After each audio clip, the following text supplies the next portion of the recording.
할렐루야. 하나님의 은혜가 여러분께 충만하시기를 바랍니다. 자, 이 시간 우리 옆에 있는 분들과 축복하며 인사하겠습니다. 하나님께서 집사님에게 복 주시기를 원합니다. 시작. 하나님께서 집사님에게 복 주시기를 원합니다. 앞이랍니다. 하나님께서 집사님에게 복 주시기를 원합니다. 아멘. 어제 우리 청춘행복학교 3차를 열었는데 참 할 때마다 참 마음이 얼마나 부담이 되는지 모르겠어요.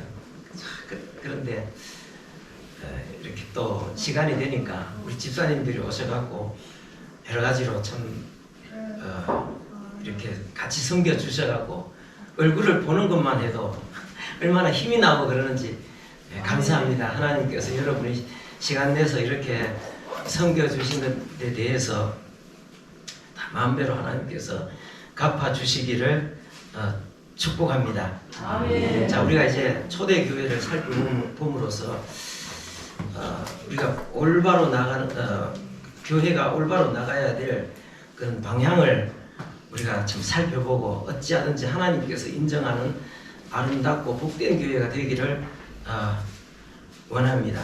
자, 우리가 앞에서 살펴본 대로 초대교회는 성령이 충만했고 풍성한 코이노니아가 이제 이렇게 이루어지고 있었습니다.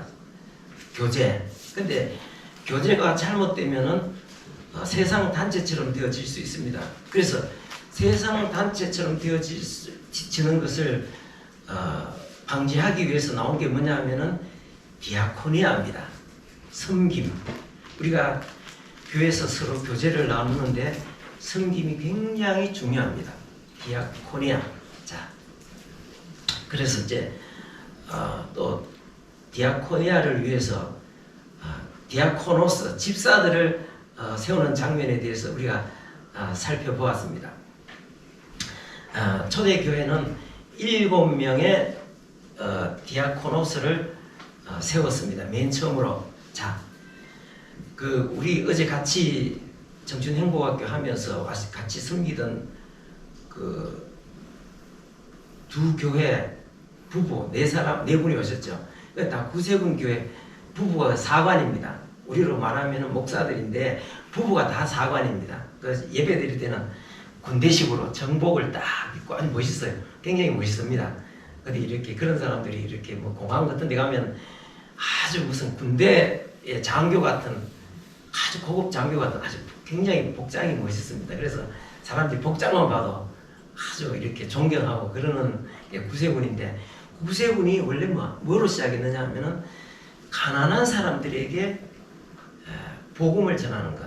그러니까 가난한 사람들에게 예수 그리스도와 함께 무엇을 이 삶의 양식을 나누어주는 이 섬김 코이노니아로 시작을 했습니다. 그래서 우리가 성탄절 되면은 곳곳에 거리에서 보면은 이거 하잖아요. 이거 뭡니까 이게? 시종한다. 그래서 어려운 이웃들을 도웁시다 하면서 해갖고 굉장히 그것도 힘이 든대요. 추운데 나가갖고 하루 종일 하면은 그래가지고 그것을 모아가지고 다 전체적으로 모아가지고 이제 어려운 사람들을 위해서. 그래서 지금도 우리도 여기 주보에 보면은 우리 교회가 협력하는 교회 기관들하고 맨 밑에 대구역 노숙자 사역에서 이 구세군 교회에서 노숙자들을 위해서는 우리 한 달에 10만 원씩 그냥 지원하는 것입니다. 그래서 구세군이 굉장히 그게 구세군은 그런 데다 이렇게 하는 것이 아니라 교회가 원래 처음부터 그게 교회의 본 모습이었습니다. 무슨 말인지 알겠습니까? 교회는 이 사도들을 통해서 복음이 전하여지고 그러면서 은혜를 받은 초대교회 성도들이 자기 많은 돈을 기부하고 재산을 팔아서 기부를 했기 때문에 그것을 어려운 사람들을 나누어 주는 일, 그것을 위해서 7명의 집사를 세우는 일, 그게 바로 교회의 처음 시작이 그렇고 그 교회의 본질인 모습이어야 됩니다. 구세군은 그게 특징이 아니라 그게 모든 교회의 특징이 본질이 그렇게 돼야 되는 겁니다. 지금 우리나라는 밥 못 먹는 사람 없잖아요. 그렇지만 지금 전 세계적으로 보면 굉장히 어려움에 처한 사람들 굉장히 많습니다. 그러면 우리가 좀 더 어떻게 해야 될까요? 우리도 어떤 그런 일들에 매진할 수 있는 그런 교회가 돼야 됩니다. 우리 교회, 우리가 우리나라에 바꾸는 사람이 없다고 생각하면 해외에서, 세계에서, 세계 곳곳에 그런 어려움에 처한 사람들을 돕는 그런 것들도 교회가 해야 될 일들입니다. 우리가 한 달에 10,000원만 이렇게 낼 수 있으면 그것을 통해서 많은 사람들의 어린 아이들의 생명을 구할 수도 있습니다. 우리가 그거를 무관심하게 그냥 우리가 커피 한 잔, 이만한 요즘 나오는 이만한 커피 있잖아요. 그 해갖고 뭐 그게 유행이잖아요. 빨대 꽂아갖고 뭐 길다니면서 줄줄 빨잖아요, 그죠? 그거 하나만 하면은 어린아이 하나를 살릴 수 있다는 사실을 우리가 기억해야 됩니다. 근데 우리가 그런 데 대해서 무관심하잖아요. 그게 바로 원래 교회의 본질의 모습이 바로 그런 것입니다. 자, 근데 오늘은 우리가 제목을 서대반 집사의 담대한 증거라고 이제 6장과 7장에 걸쳐서 이제 오늘 같이 우리가 함께 이 말씀을 나눌 건데, 교회 역사상 최초의 순교자가 바로 이 서대반 집사입니다. 7명의 집사 가운데서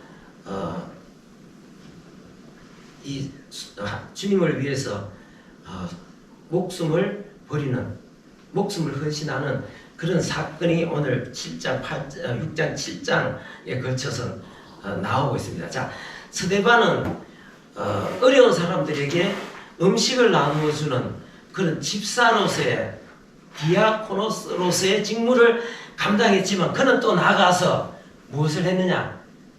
복음을 전거했습니다. 이 복음을 전거하는 것은 우리 예수 믿는 사람들은 누구나 다 해야 될 일입니다. 목사만 하는 일이 아니라 집사든 누구든, 혜민이 너에게도 예수 그리스도가 우리를 위해서 죽으셨다, 그는 우리의 구주가 되신다고 하는 이 놀라운 사실을 너도 전해야 돼. 옆에 있는 유림이도 전해야 되는 거야. 민욱이도 전해야 된다. 그건 누구나 다 사명이다. 아멘. 그리고 때를 얻든지 못 얻든지 항상 힘쓰라고 말씀하고 있습니다. 그런데 이 서대반 집사가, 자, 스테파노스, 헬라어로, 라틴어로 스테파누스라고 합니다. 이 뭐냐면은 이름자 뜻이 뭐냐면 면류관이라는 뜻입니다. 면류관이라는 뜻인데, 진짜 그는 면류관을 받을 만큼 헌신했습니다. 어려운 이웃들을 위해서 헌신했을, 봉사했을 뿐만 아니라 하나님 앞에 이 복음을 위해서 자기 목숨까지 드린 최초의 사람이었습니다. 자, 이 사람이 복음을 전할 때는 상황이 좋지 않았습니다. 때가 좋지 않았습니다. 자, 때가 좋지 않았는데, 자, 우리 같으면 때가 좋지 않을 때는 어떻게 해야 됩니까? 지금은 좀 절제하자, 좀 쉬자, 좀 멈추자, 이렇게 생각했는데 그는 그렇지 않았습니다. 자, 어떤 때냐? 자, 한번 읽어보겠습니다. 자, 방금 읽었던 말씀, 7절 말씀 한번 읽어보겠습니다. 7절 말씀 시작. 하나님의 말씀이 점점 왕성하여 예루살렘에 있는 제자의 수가 더 많아지고 허다한 제사장의 무리도 이 도에 복종하니라. 자, 많은 사람들이 예수 믿게 되는데 심지어는 누가? 허다한 제사장들의 무리가 그랬습니다. 자, 이거는 여기는 예루살렘 성전입니다. 그죠? 이 성전에는 전 세계에 사는 유대인의 중심입니다. 자, 여기는 전 세계 사람들이 여기에 와서 하나님을 섬기고 그 다음에 헌금을 하고, 근데 여기 이 성전이 움직여지기 위해서 당시 제사장들이 한 18,000명 정도 있었다고 합니다. 여기서 짐승을 잡아서 불을 태워서 제사를 드리고, 그 다음에 여기 그것을 옆에서 돕는 사람들, 그 다음에 경비를 하는 사람, 뭐 여러 가지 행정적인 것들 다 하면 엄청나게 많은 제사장들이 여기에서 이제 생활을 하고 활동을 하고 있었는데, 그런데 제사장들이 예수님을 믿기 시작한 거예요. 여러분, 제사장들이 짐승을 잡아서 이제 그 제사를 지내는 이 그 주도적인 역할들을 지금 하고 있는데, 이 제사장들이 예수님을 믿기 시작하는 것은 뭐냐면은 이 유대인들의 그 성전 중심의 이 체제가 이제 근간이 흔들리는 상황이 지금 오게 된 것입니다. 왜 그렇습니까? 자, 이게 제사장들은 그렇게 생각하겠죠. 자, 우리가 지금까지 이 제사장으로서 이렇게 제사를 드리는데 이 직무를 행하여 왔는데, 우리가 가만히 예수님의 말씀을 듣고 보니까 우리가 짐승 제사를 드리는 건 이거는 본질이 아니고 이거는 그림자에 불과하다. 실제적으로 이것이 말하는 것은 예수님이 이 땅에 오셔서 우리 죄를 위하여, 전 세계 모든 사람들의 죄를 위해서 십자가에 죽어 주시는 것이 그것에 대한 하나의 예표였구나. 그러면은 우리도 이 제사장직을 그만두고 우리도 예수를 믿어야 된다. 그럼 예수를 믿으면 어떻게 되겠습니까? 그러면 제사장직에서 그만둬야 되겠죠. 야, 그러면은 이 성전 종속하는 체제가, 이 성전 체제 자체가 이제 기반이 흔들리게 이렇게 되는 것입니다. 그러면은 유대인들이 가만히 있으려고 하겠습니까? 그리고 제사장들도 자기는 직업이 성전에서 제사장으로서 일하는 그 직업인데, 그럼 모든 사람들이 다 예수를 믿게 되면 자기 직장이 어떻게 되는 것입니까? 위태롭게 되는 거잖아요. 그럼에도 불구하고 직장이 위태롭게 될지라도 우리는 예수님을 믿어야 된다. 우리가 하는 이 자체가 원래 예수님을 믿는 게 본질이다. 그러면서 많은 흔한 제사장들이 주님 앞에 돌아오기 시작한, 자, 성경 우리 읽었던 7절 말씀 다시 한번 읽어보겠습니다. 시작. 하나님의 말씀이 점점 왕성하여 예루살렘에 있는 제자의 수가 심히 많아지고 흔한 제사장의 무리도 이 도에 복종하니라. 많은 사람들이 내가 직장이 없어지더라도 나는 예수님을 믿어야 된다. 이것이 본질이다. 그러면서 예수님 앞에 돌아오니까 이 성전 체제를 통해서 권력을 누리고 있던 그 입장에서는 이거는 묵고할 수 없는 일이 되어버린 거죠. 그래서 분위기가 살벌하게 돌아가는 것입니다. 그래서 어떻게 하면 예수 믿는 사람들을 다시 한번 어떤 대대적으로 제거할 수 있는 그런 기회를 엿보고 있는데, 그러면은 스데반이 그런 공기를 알아차렸으면, 그런 공기를 느꼈으면 어떻게 해야 되겠습니까?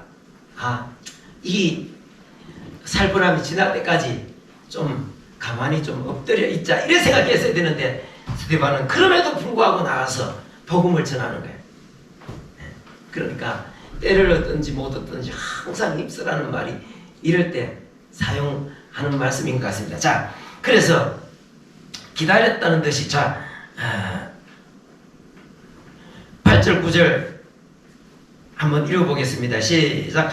스데반이 은혜와 권능이 충만하여 큰 기사와 표적을 민간에 행하니 이른바 자유민들, 즉 구레네인, 알렉산드라인, 길리기아인, 아시아에서 온 사람들의 회당에서 어떤 자들이 일어나 스데반과 더불어 논쟁할세. 스데반이 이런 공기가 험악해진다는 것을 느끼면서도 나가서 복음을 전하는 거예요. 근데 하나님이 함께 하셔서 그에게 큰 기사와 표적이 임했다. 그러니까 뭐 병을 고치고 병자가 일어나고 정신적으로 굉장히 고통을 겪고 있는 사람들이 막 이렇게 고쳐지는, 치유되는 이런 역사들이 일어나기 시작한 거예요. 그런데 그것을 기다렸다는 듯이 시비를 거는 사람들이 있었습니다. 논쟁할세. 자, 그런데 10절 말씀 다시 한번 읽어보겠습니다. 시작. 스데반이 지혜와 성령으로 말함을 그들이 능히 당하지 못하여. 하나님께서 성령의 능력으로 임하니까 기적들이 일어나고 치유의 역사들이 일어나면서 또 그 다음에 스데반에게 임한 하나님의 말씀의 능력으로 담대하게 확고하게 말씀을 전하니까 이게 그들이 말을 해갖고 상대 자체가 안 되는 거예요. 자, 그러니까 이 사람들은 비열한 방법을 쓰는 거예요. 불과 수개월 전에 예수님을 십자가에 몰아내서 처형했던 그 방법을 그 사람들은 다시 또 이렇게 사용하는 것입니다. 자, 어떤 방법입니까? 11절 말씀 읽어보겠습니다. 시작. 세 사람들을 매수하여 말하게 하되 이 사람이 모세와 하나님을 모독하는 말을 하는 것을 우리가 들었노라 하게 하고 12절 백성과 장로와 서기관들을 충동하여 시켜와서 잡아가지고 공회에 이르러. 여기 보니까 그 사람들을 매수해서 돈을 주고 사람들을 매수하고 그 다음에 선동하여, 충동하다는 말이 선동하다 그 말입니다. 선동해서 부추겨서 없는 사실들을 어떤 허위와 조작을 통해서 이렇게 선동을 해서 체포해갖고 사내들인, 예수님이 서셨던 그 사내들인 공회 앞에, 공회에 세웠단, 재판장에 세웠단 말입니다. 그러면서 온갖 거짓과 거짓을 조작을 해가지고 거짓 정인을 세워 덮어 씌우는 겁니다. 자, 13절 14절 읽어보겠습니다. 시작. 거짓 정인들을 세우니 이르되 이 사람이 이 거룩한 곳과 율법을 거슬러 말하기를 마지 아니하는도다. 그의 말에 이 나사렛 예수가 이곳을 끌고 또 모세가 우리에게 전하여 준 규례를 고치겠다 함을 우리가 들었노라 하거늘. 사람들을 충동하고 선동해가지고 거짓 조작해가지고 거짓 증거를 만들어서 스데반 체포해 와서 이제 지금 거짓 정인을 세운 것입니다. 그 예수님에게 뒤집어 씌웠던 것과 똑같은 방법, 똑같은 내용입니다. 나사렛 예수가 이곳을 끌고 스데반이 예수님이 이 성전을 헐어버린다. 이거는 성전 모독죄에 속한. 그 다음에 모세가 전하여 준 율법을 뜯어 고치겠다. 스데반이 그렇게 말한 적이 어디 있습니까? 그래갖고 거짓 정인들을 세운 거예요. 참 기가 막히죠. 항상 복음을 왜곡하는 곳에는, 복음을 반대하는 곳에서는 이런 비열한 방법들이 일어납니다. 자, 그래서 자 55절 말씀 읽어봅니다. 시작. 공회 중에 앉은 사람들이 다 스데반을 주목하여 보니 그 얼굴이 천사의 얼굴과 같더라. 얼토당토하는 제목을 또 만들어서 비열한 방법으로, 그래서 제목을 만들어서 뒤집어 씌울 때 법정에서 서 있는 스데반의 모습은 사람들이 스데반을 주목하여 보니 그 얼굴이 어떻다 했습니까? 천사의 얼굴과 같더라. 도대체 스데반의 얼굴이 천사의 얼굴과 같다는 것은 뭐 어떤 모습인지 정확한 건 잘 모르겠습니다만은 우리가 생각할 때 상대방들은 험악한 게 온갖 거짓으로 조작해갖고 막 비열한 방법을 통해서 스데반을 모함하면서 정오심에 막 온갖 그런 악한 고발을 하고 있는데 스데반의 얼굴은 평온하고 그 다음에 확고하고 담대한 거예요. 우리가 성령 충만할 때 마음에 전혀 동요함이 없이, 자, 예수님이 십자가에 처형당하신 그 재판장에 섰을 때 스데반도 속으로 생각하지 않았겠어요? 아, 내가 오늘 이러다가 예수님이 가셨던 그 길을 나도 따라가겠구나, 그런 생각들을 했겠죠. 그렇지만 조금의 두려움도 없이 동요함도 없이 담대함과 확신과 평안과 그러면서 그들에 대한 한없는 연민의 마음. 그래서 사람들이 볼 때 그 인격에서 우러나오는 그 표정이 마치 어떤 표정입니까? 천사의 얼굴과 같다. 여러분, 이게 참 이게 쉬운 거 아닙니다. 나는 나름대로는 기도한다고 하지만 누가 나를 막 모함하고 억울하게 할 때 보면 내 숨이 숨결이 거칠어지고, 숨결이 거칠어지고 속으로 부들부들 떨리고 표정이 이러는데, 참 이 진짜 하나님의 은혜가 임하니까 이런 심령이 됩니다. 여러분, 우리가 이렇게 성령이 충만해질 수 있기를 바랍니다. 자, 그러면서 자 7절 말씀 7장 1절 말씀 읽어보겠습니다. 시작. 대제사장이 이르되 이것이 사실이냐?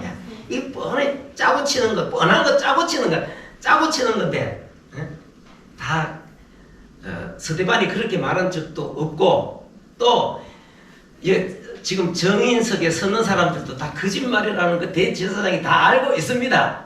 다 알고 있지만 참 지금 정인들이 당신한테 나사렛 예수가 성전을 헐고 그 다음에 모세의 율법을 뜯어 고치겠다고 지금 증인들이 말하고 있는데 당신 그게 사실입니까? 하고 탁 묻는 거예요. 다 짜놓고 치는 그런 재판 아닙니까? 그죠? 그런데 자 스데반에 그러면은 내처럼 막 내 같으면 거기서 막 무슨 소리 하냐고 막 소리를 지르고 했겠죠. 누군지 나와 보라고 해.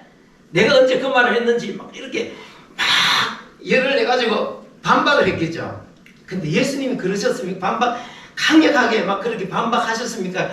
반박을 안 하셨습니까? 양 틀 깎는 자 앞에서 참참한 어린 양처럼 예수님도 그냥 묵묵히 그 길을 가셨듯이 스데반도 전혀 그런 마음이 아니었습니다. 자, 2절 말씀 읽어보겠습니다. 2절 말씀. 스데반이 거기에 대한 답변입니다. 읽어봅니다. 시작. 스데반이 이르되 여러분 부형들이여 들으소서. 네, 여기 보니까 스데반이 여러분 말을 시작합니다. 여러분 부형들이여 들으소서. 혜민아, 뭐 학교에서 내 부모님한테 뭐 통신문 할 때 앞에 뭐라고 써? 네? 옛날에 보면 학부형이라 해서 학부형. 근데 요즘은 학부형이라는 말 자체도 안 쓰더라. 요새 뭐라고 써? 학부모. 학부형이라는 말은 이 뭔가 이게 성차별이 있다고 또 그것도 고쳤습니다. 몇 년 전부터. 몇 년 전에 고쳐갖고 이제는 옛날에는 전부 다 앞에다가 학부형. 이거는 학부형이라는 말은 굉장히 좀 남성 중심인 언어이긴 하지만 또 굉장히 존경하는 언어입니다. 그리고 이 부형들도 같은 말입니다. 우리말 부형들 학부형 할 때 그 말 같은 건데 지금 사람들이 얼토당토하는 거짓 제목을 만들어 가지고 지금 비열한 방법으로 뒤집어 씌우고 있는 이 재판정에서 참 이 스데반은 거기에서 반박하지 그 말에 대해서 반박하지 않고 미워하고 정하지 않고 최대한의 존경심 안타까웠고요. 그들이 꼭 알아야 될 이 복음의 진리를 반대하고 있으니까 안타깝고 그러면서도 존경하고 사랑하는 마음을 가지고 부형 여러분 이러면서 이제 이야기를 시작합니다. 이야기를 시작하면서 이제 여기 우리가 그 7장에는 전체적으로 보면 이제 스데반의 그 변론들이 나와 있는데 자기 민족의 역사를 이렇게 쫙 이렇게 이야기를 합니다. 이야기를 하면서 참 안타까운 심정을 가지고 우리 조상들이 하나님의 은혜를 입었다. 우리가 이집트에서 종살이 할 때에 하나님께서 모세를 보내가지고 우리를 구원하려고 하셨다. 그런데 하나님께서 세워주신 모세를 대적했다. 우리 조상들은 모세를 대적하고 그래서 하나님을 거스리고 그렇겠다. 모세뿐만 아니라 이후에 오는 선지자들을 다 죽이지 않았느냐 우리 조상들이. 그때는 그게 옳은 줄 알고 행했는데 지금 와서 생각해 보면 그게 다 잘못된 것 아니냐. 모세를 죽였을 뿐만 아니라 다른 선지자들을 죽였을 뿐만 아니라 모세가 훗날 나 같은 선지자 하나를 세울 것이다.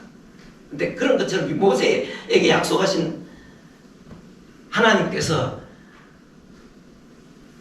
모세에게 약속하신 대로 예수님을 세워주셨는데 예수님마저도 여러분들은 십자가에 못 박아 죽였다. 이것이 그 말씀입니다. 이제 우리 한번 다시 한번 거기 한번 읽어보겠습니다. 여기 보면 51절 말씀 7장 51절 말씀 52절 말씀 읽어보겠습니다. 시작. 목이 곱고 마음과 귀에 할례를 받지 못한 사람들아 너희도 너희 조상과 같이 항상 성령을 거스르는도다. 너희 조상들이 선지자들 중에 누구를 박해하지 아니하였느냐. 의인이 오시리라 예언한 자들을 그들이 죽였고 이제 너희는 그 의인을 잡아준 자가 되었나니.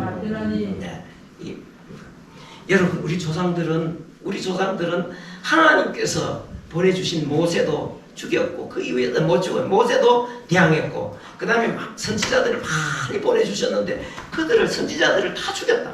그리고 선지자들이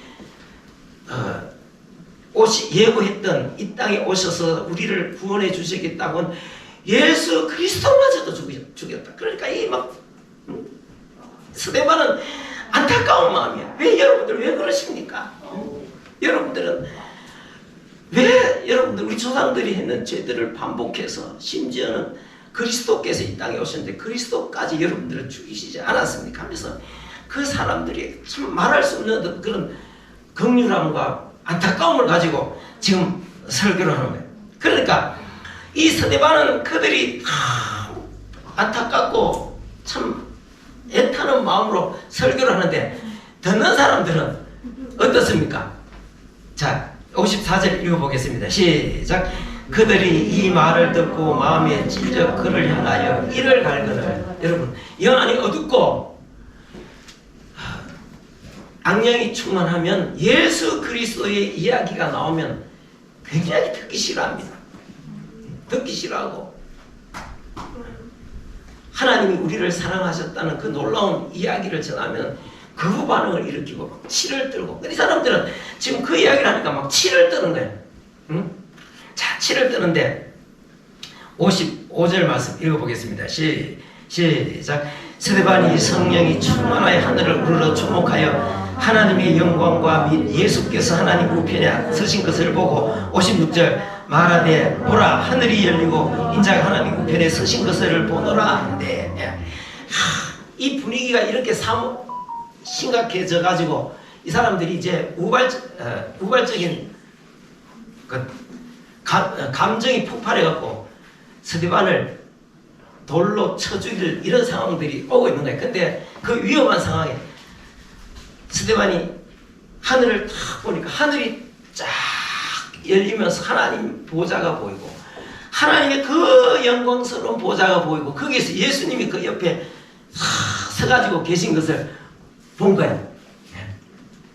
여러분, 우리는 눈이 안 열려서 그런 게 안 보이겠죠. 우리 하나님께서 우리 눈을 열으셔서 이렇게 뭔가 하나님께서 그런 놀라운 것들을 보여주시면 얼마나 좋겠습니까? 그러니까 자, 봐라. 이라서 하나님의 영광을 보라.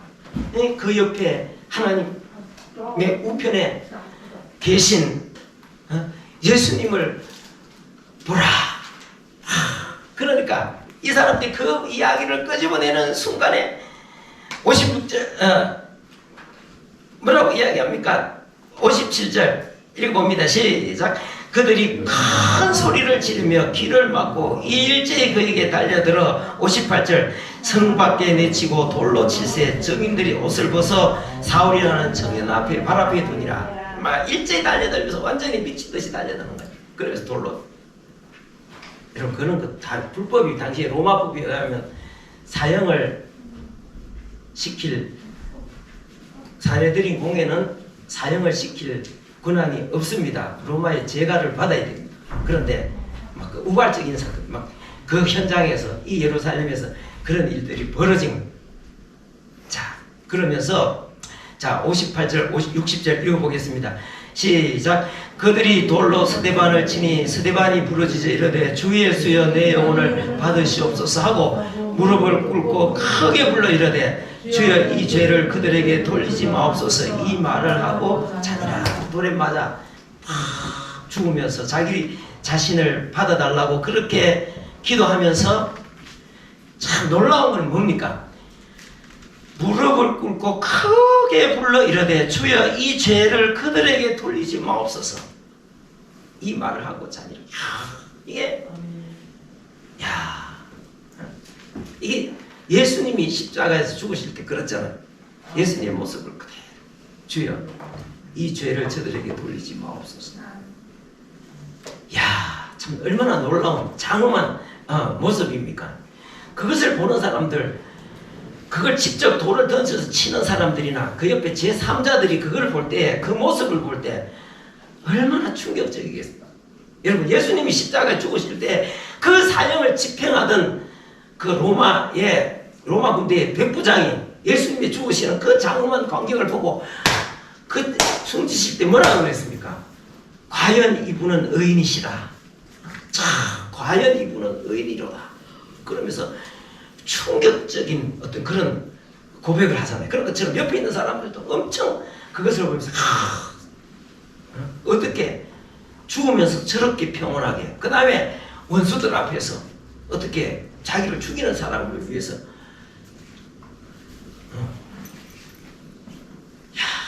참 얼마나 많은 사람들이 충격을 받았겠습니까? 그죠? 자, 그래서 스데반은 그렇게 하나님 앞에 자기 자신을 목숨까지 들여 하나님 앞에 충성했습니다. 자, 우리가 보면은 스데반이 굉장히 허무하게 죽은 것 같지만 결코 그렇지 않습니다. 자,